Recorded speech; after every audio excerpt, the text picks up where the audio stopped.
Coming up tonight on YCN News, a small New Hampshire airport stays under local town control. There was significant damage to a restaurant in Lebanon, New Hampshire. We'll tell you what caused it. And Vermont Governor Peter Shumlin urges makers of the overdose reversal drug to stop a price spike.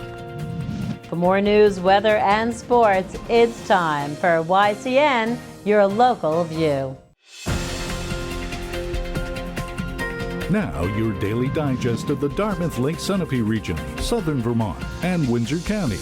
News, sports, weather, and all that is happening in our area. The news on YCN, your local view. Good evening. It is Wednesday, April 8th. I'm Laura James. Welcome to YCN News. In New Hampshire, municipal airports can put a town or city on the map in many senses of the word. From Lebanon to Claremont to Concord, all play a role in bringing aviation services and money into the local economy, including Newport, New Hampshire. At town meeting yesterday night, voters decided in its town and their best interest to keep the airport under local control. Rather than considering selling Newport Airport at Parlin Field as proposed in an amendment, voters gave the town the options to sell, lease, or retain ownership. That according to the Eagle Times. These options will be studied this year. Town manager Paul Brown said amending the article to include additional options for the airport rather than an outright sale would hold up to legal review. Now, nearly 90 residents attended last night's meeting. The town budget for 2015 through 2016 passed without a fight. The operating budget is $9.49 million. Also underway in Newport, construction of a new two-story retail store continues in downtown. When complete, the first floor will house a Dunkin' Donuts with parking in the back. The second floor will be built to specification by a company. There's no word or signage yet of a second floor tenant, but the opportunity exists. The building's renovation puts back on Newport's tax rolls income from a formerly historic site, reminiscent of its manufacturing roots. Now, returning to the Upper Valley, a restaurant fire in West Lebanon near 4 p.m. yesterday was caused by a smoldering cigarette in the mulch bed near the eatery. Lebanon firefighters put out the fire at Chili's on South Main Street after being called there for a report of smoke in the building. The restaurant was evacuated and smoke was seen coming from the main entrance overhang and at the roofline. Fire crews used thermal imaging cameras, which indicated a high heat condition on an exterior wall. Firefighters cut into the restaurant's interior and exterior walls in search of the hidden fire. The fire was found at ground level near Chili's main entrance. Some of the fire damage spread between the building's interior and exterior walls. The fire went to a first alarm mutual aid from Hanover and Hartford, Vermont. Fire departments helped extinguish that fire. Enfield, Plainfield, and Meriden Fire Companies manned the Lebanon station.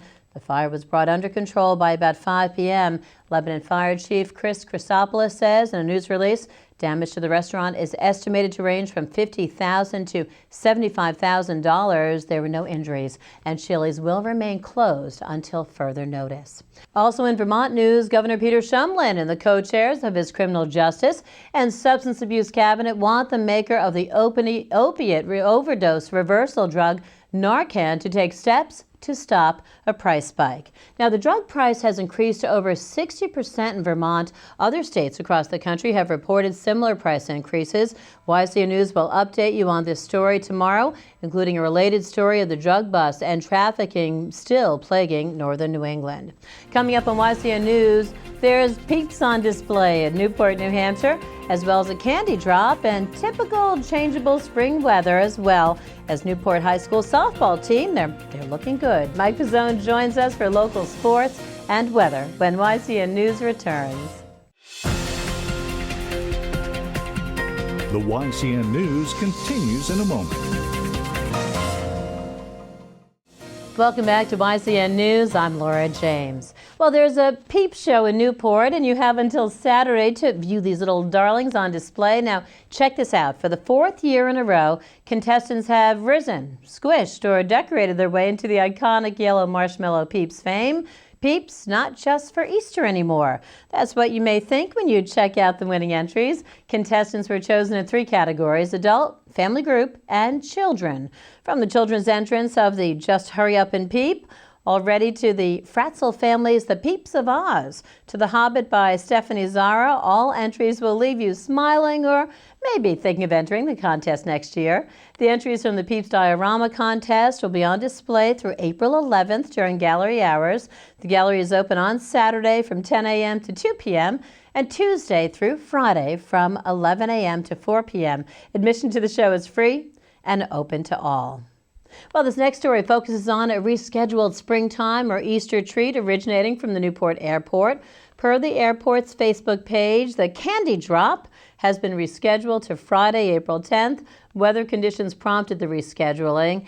Head to just 14 Airport Road in Newport. The treats will be dropped from an airplane between 10 a.m. and 11 a.m. Over in Vermont, Springfield High School Principal Bob Thibault was named Vermont High School Principal of the Year yesterday by the National Association of Secondary School Principals. Thibault has been working in the Springfield School District since 2009 and took over as principal in 2010 after briefly serving as the school's co-principal. According to a press release issued by the Springfield School District, the school's graduation rates have increased to the highest they've been in the past 9 years during his tenure. Thibault said the honor is really about the work that so many of the school teachers have done to improve the learning environment and the quality of instruction. The Springfield School District is no stranger to awards, as Riverside Middle School Principal Steve Cohn was named 2014 Assistant Principal of the Year by the Vermont Principals Association. Coming up next on YCN News, the question of after-school care is one we've all faced and is often a perplexing one. When YCN News returns, Lynn Solomon will address that with a look at Cam Coniston's after-school program coming up. The YCN News continues in a moment. Welcome back to YCN News. I'm Mike Pizzone. The day began nice enough with sunny skies and temperatures in the 40s, but that rain and even some snow eventually caught up with us, and it looks like it's here to stay. Things will only get worse tonight with temperatures bottoming out at about 31 degrees, but those rain showers will likely turn into snow and sleet overnight, meaning you could wake up to find a fresh 3 inches of snow on the ground in the morning. That sleet and rain will likely continue until about noon tomorrow, with temperatures maxing out at about 39 degrees. Tomorrow night will bring a low of 35 degrees with an 80% chance of rain throughout the evening. Friday will be the warmest day of the week at 54 degrees, but there's a 70% chance rain will continue throughout the day. Now let's take a look at our community calendar to see what's happening in the area.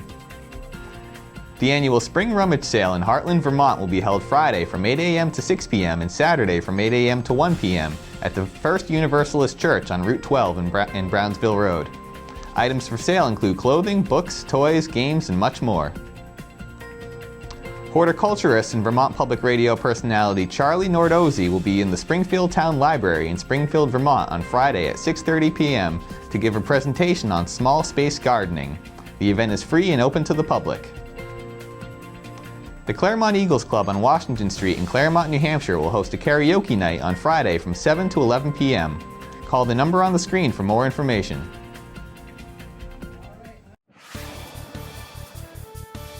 This wet weather has certainly helped when it comes to melting snow off those playing fields, but beyond that, it looks like we're still a week away from any actual games being played. But in the meantime, the Newport Softball team and first-year coach Sam McNeil have wasted no time preparing for their eventual opener, even if that means practicing indoors in the Toll School's Wheeler Gymnasium. And despite having a new coach calling the shots from the dugout and not having one senior on their roster, the Tigers are more hopeful than ever that this team could make some serious noise once the regular season finally does roll around. Newport returns a handful of girls from the squad that finished 14-2 a year ago and made it all the way to the quarterfinals. And with the addition of McNeil at the helm, junior pitcher Stephanie Carl said she's more optimistic than ever heading into the new season. Oh, I'm so excited for this season. I think we have a great group of girls, and I think we're going to have a very successful year. He's pushing us hard, really hard, and all the girls are responding very well, and I think it's great for all of us. McNeil's daughter, Samantha, who's also a junior pitcher, echoed those statements, adding that her father has put a major emphasis on fitness and drills rather than just the basics of hitting and catching. Though she did say it may take some adjusting playing under her father at the high school level. I think it's pretty exciting. I mean, I've done it, he's always been my coach and whatnot, but I think at times his flaws of where there's more spotlight on me than there's everyone else.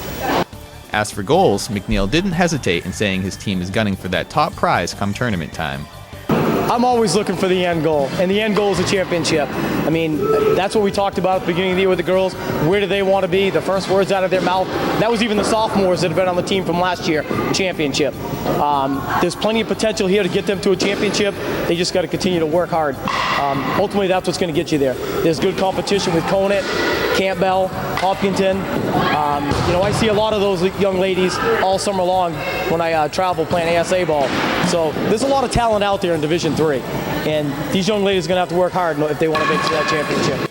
Carl adamantly agreed. Goals this year is make it the championship and see as far as we can go.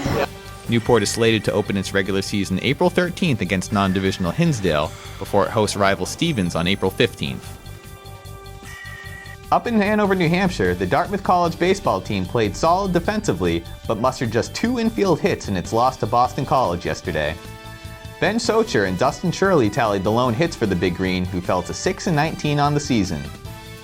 That does it for YCN Sports. I'm Mike Pizzone. Thank you so much, Mike. We'll have part 3 of a conversation with New Hampshire State Representative Virginia Irwin of Newport. YCN's Capital Connections' John O'Connor has that interview when YCN News continues.